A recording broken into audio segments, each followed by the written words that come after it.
Hello and welcome to the first episode, or chat, should I say, of the Now and Then pod in a new venue. Same venue on YouTube, though. Go subscribe. It helps me. It doesn't really help you guys, but it helps me. So, you know. But sure, some questionable props today, but it was a late change in venue. So forgive my decorating skills. I have the decorating skills of a dinosaur, and weirdly enough, they don't have great decorating skills. So, you know. But regardless of the questionable props, today I'm joined with a man who was a thorn in the side for many on the cricket field with those rib ticklers. It certainly was for me. But yeah, so he conquered cricket and then decided no, he's going to play rugby, and has subsequently joined and played for or playing for the province under 21 as hooker. So Jace, thanks so much for joining me, brother. And yeah, how's the week been? How's the day been? Yeah, how's the job? Geez, the week's been. We have a good week. We had a good week of training so far. We got the Sharks on Monday, leaving tomorrow to Josie. But yeah, just super keen to be on the show, brother. Honored that you invited me to be here. Awesome, brother. So I did a brief intro to you, but I feel like I've missed some representative sides out. So maybe if you could just introduce yourself to the gang watching, and yeah, don't be too humble. Jace is quite a humble guy, so he'll play it down. But Well, for everyone that doesn't know me, I'm Jason Alexander. I'm currently contracted at Western Province Rugby Union. If we're gonna go back to all the achievements, I've made under 18 Coke Week in my matric year, and I made under 18 Craven Week in my matric year. Sportsman of the Year at my high school. yes, Justice. yes, there we go. And I made SA under 19 in last year, and I've made the SA under 20 high performance squad, preparing for the World Cup. But obviously, COVID cancelled Yes. that. But that's pretty much a brief intro. Wow. Well, a lot more than I've done on the sports field. But so. I suppose I've read some of the stuff on Facebook, and I think you shared a little bit about it yourself, about your journey, and not a conventional one. But yeah, Yeah. suppose can you take us through your journey and bring us along on the Jason Alexander, show? Justice. Look, I mean, obviously, like you said, it hasn't been the most conventional journey. Started off at Wyoming Boys Junior School. Obviously, Yeah. met Robbo. We played against Robbie Gillett back there against the Bosch. But yeah, I mean, I Killed started off us. playing rugby and cricket. Yeah, I mean, just those were competitive games back in the days. Yes, just a bit of fights in between. You can't go wrong with a bit of handbags, brother. Nah, nothing wrong with it on the rugby field. It's got to make sure the ref doesn't see. There we But yeah, look, Wyoming Boys Junior School started off with some ruggers and cricket. I wasn't so into the academics, so yes, even back then. But yeah, and then eventually I luckily got into the high school. I was barely accepted, by the way. I got accepted only on the first day of grade 8, which was crazy because I was actually at another high school which had absolutely no sports Oh, at all. really? Yeah, so I don't know what would have happened if I went to that school. I probably would have never even played sports at But all after that. but so I read a bit about that story. Can you go a bit into detail on that, or is it? No, no, definitely. So, I mean, one thing that my father always kind of stressed me on was like, I mean, I was good at sports and stuff like that, but he always said that if I wasn't good in my academics, I wouldn't really kind of achieve my dreams of getting into the high school and stuff. Yeah, Parents always kind of pressuring you yeah. like that, but There it's you go. it's it's a good pressure. It's a Yeah. good pressure. Um, so, I mean, I think the principal at the time was Keith Richardson, and I think it was. I mean, at school, at the junior school, all the boys were getting their acceptance letters, Mm. and all my friends were excited, like, yeah, I'm in this house, and all of that. And I'm sitting there like, oh, I haven't even applied to another high school. I only applied to Wama Boys as well. Sure. Yeah, so it was quite crazy for me as a youngster to kind of go through that, because I was like, yes, I really want to be with my friends and obviously go to my dream high school. But yeah, at the end of the day, one of the people that really convinced Keith Richardson to kind of let me in. So like literally, I was in my school uniform at another high school. I was in the assembly thinking to myself, what's gonna happen? What's these next 5 years like? My mind was just boggled, bro. Because I was like, I don't know what sports I'm gonna play. I don't even know who's at the school. But luckily, one of my mentors, Alan Geber, convinced Keith Richardson just like last minute to let me in, which was, I mean, they told me, I think my father got the call. From Alan to say that Jason's been accepted. He's managed to convince Keith to let me in. And my mum, literally, brother, and my mother was busy signing the papers for me to go to that other high school. And then she also got the call, and they had to like pull me out of the assembly and be like, you've been accepted. And like, it was probably the happiest day of my life, because I think one of the most important things that I had to do in that moment was just keep the faith in God. Because really that was a real test. I think he really pushed me to the last minute there. He's got a sense of humor, brother. He's got a sense of humor. I really, oh my word. But literally, bro, because like in the moment it was scary. And then once I heard the news, I was the happiest guy. I told God, I'm never committing another sin again. I'm gonna be, yes, sis. I was just so happy, bro. And then my gran kind of took me to go get my school uniform and went to go find out what house I was in, and flip, it was just one of the happiest days of my life, right? Yes, I was super happy. And then from there, I think in grade 8, bro, that was probably one of the most exciting years of my life as well. Because I didn't care like what team I was playing or anything like that. I was just happy to be there. I think you know what I mean? I think it just helped me appreciate being there a lot more than a lot of the other guys there. So I always looked at things a bit different from like the other kids at school. So yeah, that was like my junior school like experience, getting into the high school and all of that. How much? Sorry, how much is that? You know, you're quite a man of faith. How much is that? You know, help? So that has it offered a bit of perspective? Would you say? You know, in terms of from an early age, has that allowed you to achieve what you've achieved, which you'll get onto now? Oh my word, definitely. In my household, I think my brother he's actually a preacher. Okay, so same. like yeah, exactly. So I used to look up to him. So it was like I used to go to youth every Friday. I mean, he was quite different himself, because a lot of the people his age weren't really going to the church every Friday, Sunday, all of that. And he kind of set the example for me in my life to be like, God is a rock, and if he's not your center, then I think you're gonna collapse. Your world's gonna collapse around you. So again, having God as a rock in my life, especially on the rugby field, I mean, in times of absolute stress and just all of that, he just kind of keeps me calm. Because one of my it's weird, because a lot of people before rugby games actually listen to like all those hype songs and stuff like that. Yeah. Like for me, I actually listen to gospel before I play. There's this one song, Oceans.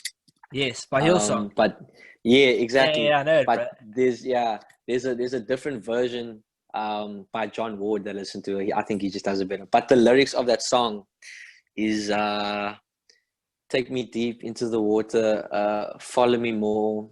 I mean, follow me more than your eyes can wonder, or something like that. But it's like, you got to take that leap of faith. I mean, they're talking about when Jesus was on the ocean and calling one of the disciples to come walk out to him. So I was like, and the waves are coming. It's storming, obviously. Yeah. So I think for me, the waves in my life is each opponent, to be honest, that just comes my way. And I just got to keep my faith in God, that I got to just look at Jesus and trust in him and be like, every time I step on that field, he's there with me. So why do I even have to be nervous about anything, bro? Let's go. Yeah, let's go. Yeah, for sure, bro. Um, but yeah, like I said, raising my parents have been amazing as well. They used to force me to go to church, which I didn't really enjoy. But I'm the same, I brother. The mean, same. you know what I mean? I mean, you don't really enjoy it as much when they force you, but yeah, I mean, they've tried their best. And then eventually I kind of got into it myself. So Mm. yeah, God has been an amazing role in my life currently as well. So Mm. hopefully I can kind of let his name shine every time I step onto that rugby field after high school. We're still going through high school. Yes, yes. I think one of the, since I was kind of appreciating things more, I maybe kind of want to work hard for things. So when I got into cricket at high school, I was playing like 14 Ds. Yeah. Yeah, no, I, just crazy. I Yeah. remember you. So I was dropped in under 14. Hmm. Still one of the darkest days. Not joking. uh, but I think I was playing under 14 B side, and I remember playing you. I don't know if you played B side or maybe it was under 15. I don't know. Eventually, yeah, Yes, yeah. probably. It would have been at the end of the year. And I was just Yeah. really thinking, how on earth is this guy in the B side, bro? And then I was like, and then I got put up in under 15, so I was playing A side. And then I was like, cool, like he plays B team, and then under 15 he played A side. Yeah. These guys don't know what's happening, bro. No, bro, I promise you, back in my under 14, under 15 days, I mean, I had no control of the ball. I think I just had power, bro. Like, it was like people think I was intentionally bowling like short balls the whole time, but it's literally because I was just hoying it, bro. Yes, yes. But yeah, cricket also taught me quite a lot. I'm not gonna lie. I mean, I've had a bit of flack in a lot of people used to bully me for my bowling because I like, and the coaches included, because they were like, you bowl short the whole time, and I mean, you're not consistent, and you'll never make it if you do this and do that. So like, literally every game was like, yes, yes, I gotta like prove people wrong. Mm. I mean, like every game, which kind of helped me a lot in my rugby as well. Because I mean, when that factors came in of people doubting me and stuff like that, I already had that attitude of, okay, I'm just here to prove you wrong. Yeah. I mean, like, it's just another game to kind of for me to prove you wrong. Um, and then moving onto I mean, in rugby, I was kind of consistently A team, but I'll be 100% honest with you. And I never really thought that I was like good at rugby. Like, I understood I made like the A teams and stuff like that, but I always thought I was like average, and like the people around me were really good. Yeah. Um, until people started like actually telling me, and then I started believing it, I guess. And that's when I started actually trying to develop my game to be better. And it's the same with cricket as well. Cricket and rugby has just been a big teacher for me in life, just to keep improving myself, because I mean, you can reach new heights all the time. And then eventually, I think it got to, I started making province cricket earlier than I started making province rugby. I Yeah. think I've had a few province trials with you as well. Yeah. Yeah. I Yeah. think I remember a few of those. Um, I think in province cricket, I made under 15 invitational. And then I didn't make it in under 17. Um, and then I made it again. I made the Coke Week in under 18. And then in rugby, the only time I ever made province was like 2018, like my matric Crazy. year. That's it. Yeah, literally. It's the It, right it time to was peak. crazy. I mean, I'm perfect timing. God really helped me out there. Um, but for real, brother, it's been quite a hectic journey in terms of sports at high school level. But I've definitely enjoyed it. It's been one of the craziest experiences of my life. The friends you make on the cricket field, and Yeah. I mean, especially the people you play against. I mean, it's crazy because like you playing against each other, you hate each other Yeah. on the field, but then straight afterwards you go into tin roof and you're seeing them. Yeah. Those boys exactly there. Yeah. So yeah, I think. In rugby, I always went to province. From under 16 onwards, I went to province trials, and I never really made it. Um, But one of the most inspirational things for me was my granddad used to play for Western Province back in the days, but obviously for the segregated side, the colored Western Province. So like I always had that self-belief in me to be like, okay, it's in my blood. Like I can't do it. I just gotta actually execute when I get there. And I think one of the biggest changes for me from under 16 to under 17 was Dan Coles. Just watching, especially as a hooker, Yeah. you know what I mean? Like I always, I was never the type of hooker to kind of bash it up and try and be really physical. And I'd always wanted to have a bit of flair in my game. So when I saw Dan Coles do all these things on the rugby field, I was like, geez, that is immense. That is crazy. And so I started working like a lot more on my agility game. And I started using like the ladders and all that kind of stuff and doing extra fitness and stuff like that because I really wanted to be mobile. And then eventually my 2017 year, a lot of people started actually backing me because I was doing a lot of good things on the rugby field.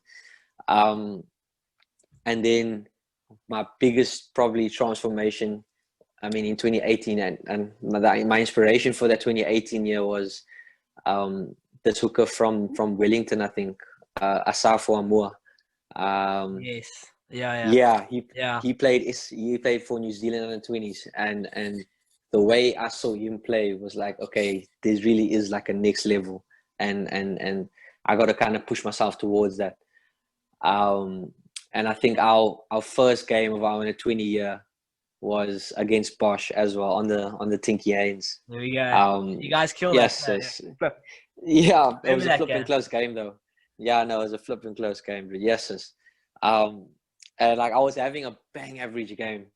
And then at the end of the game, like literally, like I think it was the last 10 minutes, one of I think the ball just somehow got loose. It went through Mguladela's legs and somehow over Toban's legs. I mean, it's in my tribute video if you want to see it, because it was a freak accident. For somehow that ball got straight, like land up in front of me. And I took the ball and like I did this crazy run down the line. And like that was such a confidence booster for me going into my 2018 year. Because it just kind of showed me, like, man, because Weinberg in 2017, we weren't really having our best year. Yeah. Pretty much like lost every game. Like it was, that was sad. We lost the Bosch twice, lost the Sacks twice, lost the Bishops. We got 100 against Paul Jim, which was, yeah, bro. You have no idea what it's like to take 100, like 3 figures, brother. I mean, yes, we played against Miller Duplessis that game. Because obviously he was playing for Jim at the time. Yeah. I swear to God, like he was in front of me for like a second, and the next second he was gone. I was like, "What is happening here?" Man, but we deserve that 100. I mean, no one deserves 100 actually. Never mind. No one ever deserves no one. I hope that no one ever takes 100, because the next week we played Bishops, and William Rose chirped us on the field. He was like, so how does it feel to take 100? How does it feel to take 100? And like on the field, that is the most depressing thing on the field, because like there's no reply to that. Like you literally just have to be like, yes, you just have to take it. That was a rough 2017 year. And then on to our 2018 year. Things started getting a little better. Went up to Kes, and then we actually beat Kes, which was crazy because I mean we haven't beat Kes in like years. And then that was a kickstart to our 2018 year, and then from there I think we only lost like 5 games, and that was against like Paul Jim, Paul Ruiz, and lost one to Bishops. Yeah, man. Yes, we don't count those, bro. Yes. That was a violent game, but anyway, it's fine. We were the king of the southern suburbs. We were the kings of the southern suburbs in our 2018 year. Self-proclaimed. Yeah. Self-proclaimed, definitely. No, 100%.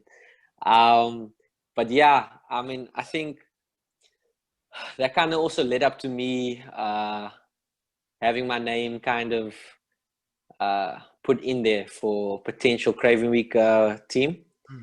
So that was big for me, and I really wanted to make it in my 2018 year. So we went to province trials, and I think at province trials, at the rugby trials, what they do is actually they make all the club teams play first, right? Yeah. And then the schoolboys play against each other later. And you always know, like, the final game is where all the big stars are playing, like your Damien Willemses, your Gianni Lombards, all playing against each other. And they literally put me in the first team that played. So you can tell, like, that was, Yeah. I mean, they weren't really expecting much from me. And then, but I think, like I said, my lesson learned from cricket and sports in general was just every game you got to prove yourself, and like you got to play like this, like the first time someone's watching you. So I put in quite good performances, and eventually going through the rounds and going through the rounds, it got pretty scary at the end, because eventually I thought I'm gonna get cut soon. So like when You're waiting for like it. when is yeah. But I just have to keep my mind focused, man.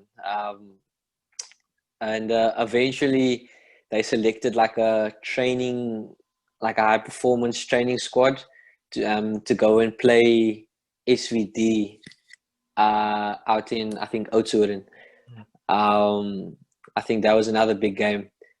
And then I had to miss my matric ball for that, by the way. Yes, yes. Ways. Yeah, I didn't get to go to my matric ball. Me and Lutando Waji, we didn't get to go to my matric balls, bro. For that game. Yeah, because we have That's to go crazy. play, literally. But luckily, we got to travel back in time for the after party. So, Oh, well, that's fine. man, you know what I mean? You win some, you That's lose fine. some. You Yeah. win some, you lose some. Sacrifice. I was willing to make it. But yeah, and then eventually they kind of, I think a week later, they announced the Craven Week side. And I got the starting jersey, the number 2 jersey, which was pretty, I mean, it was crazy. Yeah, at the time because it was the first time I ever made province rugby. Yeah. And I got the number 2 jersey, which was amazing, because coming from nearly being declined from Wamba Boys, going to like another school, and like maybe never even playing rugby, I probably would have focused on cricket a lot more. To making the number 2 jersey for Craven Week, I'd never in my life would have ever thought that would have happened. But I think one of the actually toughest parts for me in 2018 was being at the Craven Week, because it was just tough, man. Because I mean, leading up to the training sessions and stuff like that, I had really bad practices. Bad, like my throwing was bad. Basically, it was just my throwing, to be honest. But obviously, as hooker, that's extremely vital. Yeah. So, I mean, I just think that kind of put a bit of doubt in the coach's mind as to whether I was really up for the job. Okay. I think the coach Shawnee Erasmus it was Shawnee Erasmus. But yeah, so at the time it was pretty tough. I played the first game, and then after that,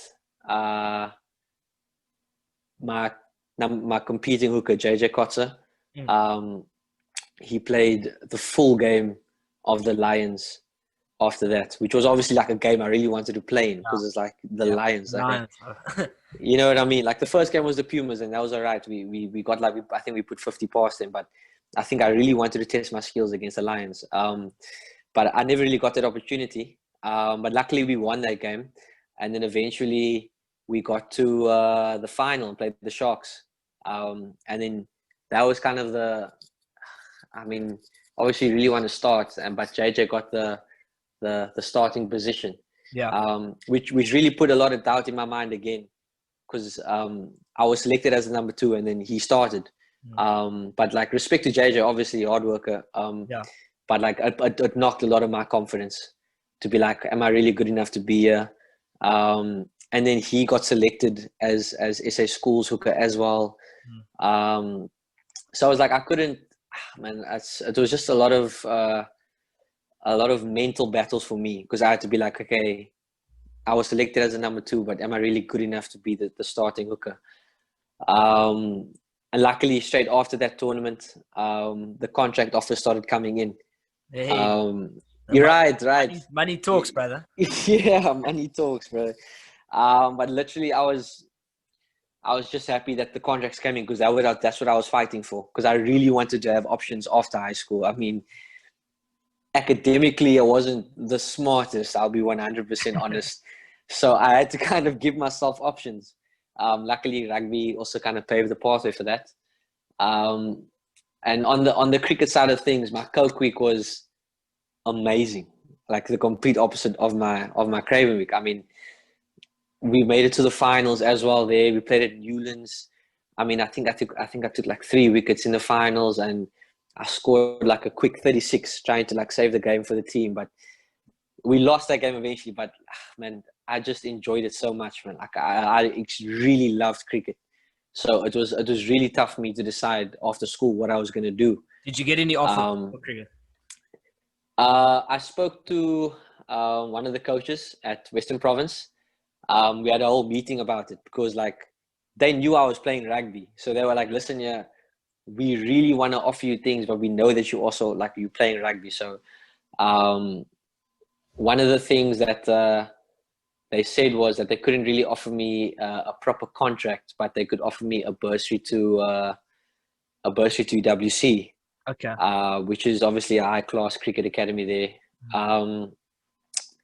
But yeah, I mean, at the time, in my head, I really wanted to play cricket, because I enjoyed the sport. I was improving like really fast, and I felt like I never really reached like my full potential. But like everyone was telling me like, go play rugby, because like that's your calling. And obviously, you can listen to other people, but like, I mean, you have to stay true to yourself. So, I mean, I took all their words into consideration, and I understood it was also coming from a place of love. So I couldn't really go against and just rebel against what they told me. So I had to take it into consideration. And I think one of the deciding factors was the fact that in 2018, both my grandmothers passed away. Okay. In 1 year, and Cool. I mean, their dream. I mean, that was a big motivation for me as well in 2018. So I mean, both of them really wanted to see me on the rugby field. I mean, in the Springbok jersey. There we go. Yeah. So I mean, yeah, that was one of the motivating factors for me also to kind of make it on the rugby field. I mean, every game I have wrist tape on, and I write their names on. I mean, just to remind myself as well. I mean, it's like just another source of motivation. So yeah, that was kind of the reason why I chose rugby. And from there on, it's just been amazing. I mean, straight after, I signed a 2-year contract coming out of high school, which was amazing, because insane, dude. I mean, you know what I mean? Like, not a lot of players or not a lot of people coming out of school can get like a contract and all of a sudden just get a salary and stuff like that. So that was amazing for me, because like I literally achieved my dreams. And then straight after that, I kind of got into a slump because I got accepted into UWC. I was a contracted rugby player, and man, I felt like I was living the dream. I mean, at university, I mean, especially I think you can understand going into university. I mean, it's a whole different ball game. You have so much freedom to do whatever you want and kind of just live your life and whatever. And I think that was my problem. I started settling in. Comfortable, getting too comfortable. Yeah, exactly. I started settling in, and I was like, okay, I've achieved my dreams. I'm on a contract, and I can relax now. You know, I can relax. But man, I think it started showing in my game at UWC that you know, you can never settle. The game's always going to be challenging. There's always going to be a new level. Luckily, I had one of my roommates and Ray's partners at UWC, Shakir Murat, and Spuda Madonsela. Those are the kind of two people that kind of kept me inspired to kind of keep on achieving, because they were older than me, and they were kind of like showing me the ropes and telling me what I needed to do to kind of to get to that next level and stuff like that. So I mean, I drew a lot of inspiration from them as well. I'll be completely honest. I mean, I would go to Shakir with Jim like every day, and he would kind of draw me out just to kind of go and work. I mean, do a lot of extra sessions. But I think also at UWC, one of my biggest motivating factors was Chester Williams, actually. Okay. Sure. Yeah, literally. Yeah, because he obviously convinced me to actually come to UWC. Man, and he really believed in me. I mean, he was willing to throw me straight into the first team coming out of high school and play first team varsity cup. I mean, it didn't happen because I think Boxmarts got something against that rules for front rankers. But I mean, just to have that man believe in me like that was crazy. I mean, he would call me in for like extra meetings and just talk to me, ask me how I'm doing and stuff like that. And yeah, I think it was just a blessing knowing him, because I mean, it just shows that people at the highest level do believe in me, and I just have to keep on believing in myself. And then obviously his passing happened, which was tough for a lot of the UWC rugby community, and obviously his family as well. It took a big knock. That was one of the coach that took us from Varsity Shield to Varsity Cup. So it was tough because a lot of the players, he recruited a lot of the players in. Okay. And when he passed, a lot of the players just lost motivation. Yeah. All of a sudden. I think that led to our varsity cup season we had at the start of this season. It was terrible. We lost every game. Which was also, it was sad to see the university that I want to kind of uplift. You know what I mean? I mean, especially as a previously reformed university, I really wanted to help it rise. But unfortunately, that didn't happen this season. But next season, we're going to be back at it. We've got a new coach, Paul True, coming in. Super keen to have him in as a coach. And then before the under-19 tournament, it was my birthday. So like, it was just positive vibes going into the tournament. And this was a big tournament because apparently there was a SA under-19 team going to be selected to go to Georgia in Europe. Yes. Which was super exciting for me because I was like, okay, look, I can work hard and kind of get something out of this tournament. Besides playing in the blue and white hoops, which is a blessing in itself. I mean, to try and work towards that green and gold is what everyone really wants. You know what I mean? Yeah. So I think my first game of the tournament, I scored a hat-trick. Sure. Let's which go. was crazy. Yeah, definitely. Let's go. And then going on to the next game, I think I don't know. We played EP. Our first game was EP. Our second game was Boland. And then I scored another try there. And then our next game was against the Sharks. I don't think I scored another one, but I got one of the top try scorers of the tournament. Yeah.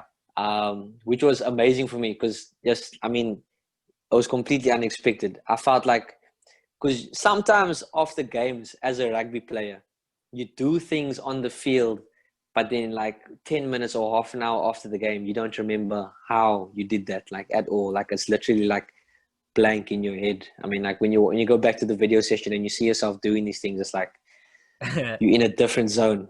Yeah.